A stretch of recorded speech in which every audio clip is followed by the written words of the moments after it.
As expected, there's a lot of speculation over what may have really happened. Nothing is confirmed at this time. Remember, scores of theories doing the rounds already. My colleague Pankaj Upadhyay sifts through them to bring us a clear picture of what may have happened.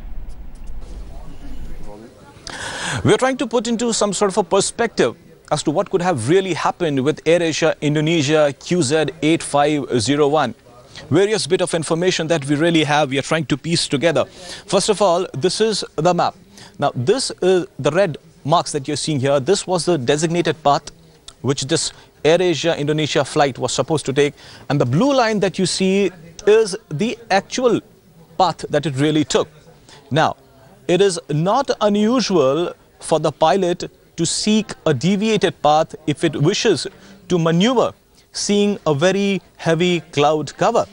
What is unusual definitely is the pilot losing all contact with the ATC. Now this entire area, if you notice, this is very unlike the MH370 area over which MH370 was flying, and it became a real challenge for the investigative agencies and even for the search and rescue operation teams to look for the plane. This area is not an isolated area.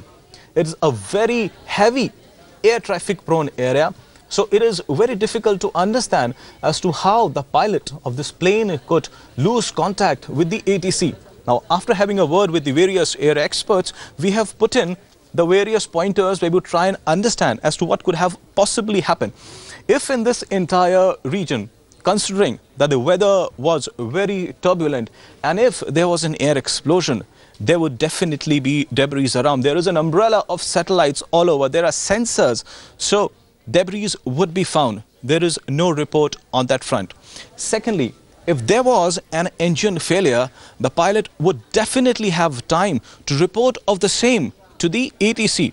Now, even believing that everything failed, even in these automatic machines, highly sophisticated machines, and the pilot was in some sort of a control of the machine, then he would definitely have been in a position to glide this plane to at least to 80 and 90 miles and then inform the ATC of the same.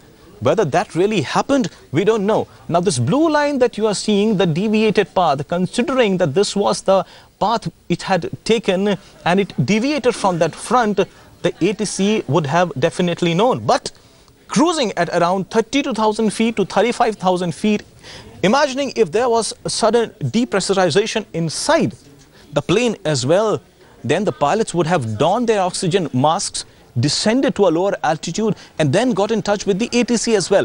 Did that really happen? We don't know. There are sensors all around. Then there's another thing. Did the plane completely change its track? If that happened, then there is something called airborne communications and addressing system which sends the hints of the health of the aircraft to the maintenance base as well. Whether that really happened, we don't know. Why didn't the radar cover the airplane? We all know that over the water bodies, the radar coverage is not very good. But then the pilots have the aid of VHF and HF. Additionally, they have satellite phones as well to get in touch with the base as well. The entire region, as you would understand, not just this area, entire world is divided into various sectors, and every sector is in the know-how of the ATC. The radar blips every movement of the plane. Taking into consideration all these things, it remains as a big mystery as to what really could have happened with this plane.